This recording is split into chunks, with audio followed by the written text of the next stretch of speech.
Have you ever wondered how far ambition can burn before it consumes everything in its path? Some beings chase glory, others chase power. But Venerable Fire Erosion burned for both. His flames didn't just light up battlefields, they reshaped destinies. Today we're stepping into the blazing story of the man whose fire shook the cosmos, whose will scorched stars, and whose obsession nearly clashed head-on with fate itself. Welcome to Donghua Minute, where we uncover the hidden depths behind the legends of Swallowed Star.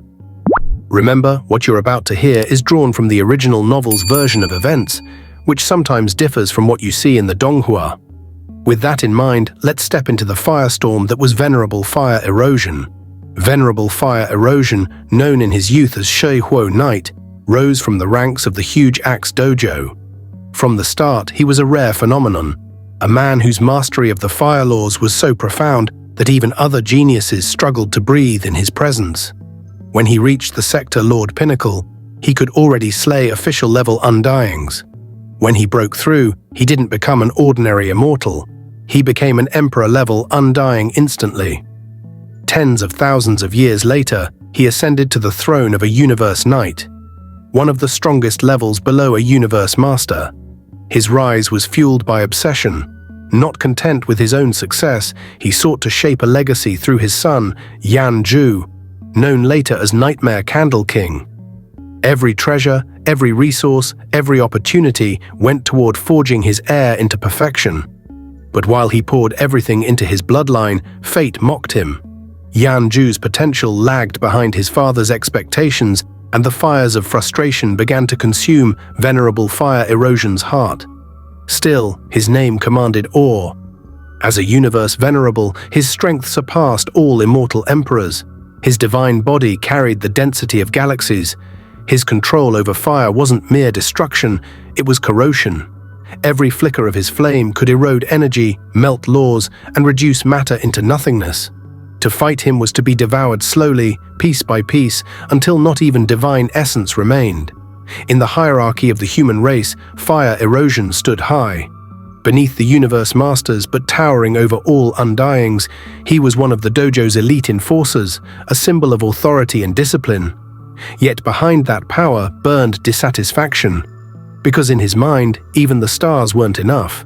Then, destiny brought a spark from an unexpected place, Earth, a forgotten, low-level planet that should have meant nothing. But from that world came a youth named Luo Feng, whose rapid rise defied cosmic logic. A sector lord who shattered every limitation. To Venerable Fire Erosion, this wasn't inspiring, it was threatening. Why would a Universe Venerable intervene personally against a mere sector lord? The answer was pride and calculation. He saw Earth as a resource, a potential cradle of geniuses, and he wanted it under his control. He demanded Luo Feng sell his home planet. When Luo Feng refused, the Venerable saw more than defiance. He saw rebellion, a young upstart daring to challenge cosmic hierarchy. The confrontation between the two wasn't about land or politics, it was about ideology. Venerable Fire Erosion represented the old order, where power dictated right. Luo Feng represented change, the new generation that would rise without permission. For Fire Erosion, Luo Feng's existence was an insult to the countless eons of structure and hierarchy that beings like him had maintained. Every move the Venerable made from that moment carried both logic and obsession. He wasn't afraid of Luo Feng, he was offended by his potential. In a universe where genius was cultivated through bloodlines, treasures, and time, Luo Feng's natural growth broke the rules.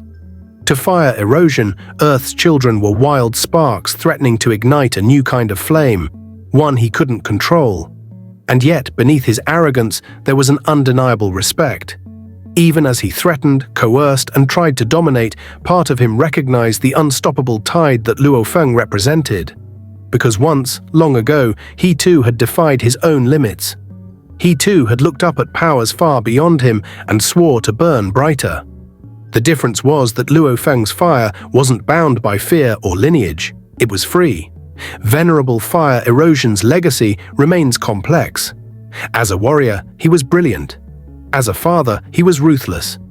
As a symbol, he represented the limits of control in a universe where willpower often outweighed birthright. His flames carved legends, but they also revealed the tragedy of obsession. Because the brighter they burned, the faster they consumed him from within. To measure his strength is to measure a force of nature.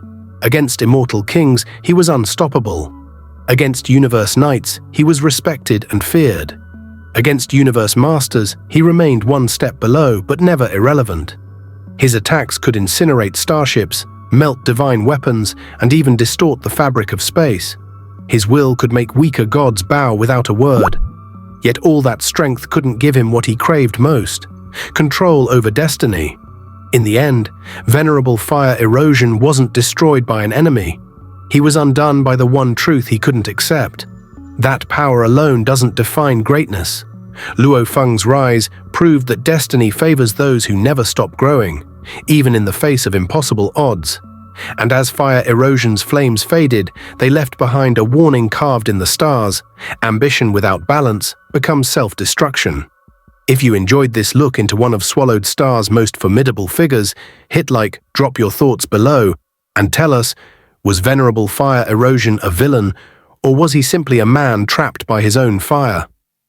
Subscribe to Donghua Minute for more deep dives into the legends, battles, and hidden powers that shaped the universe. Next time, we'll ignite another story that burns even brighter.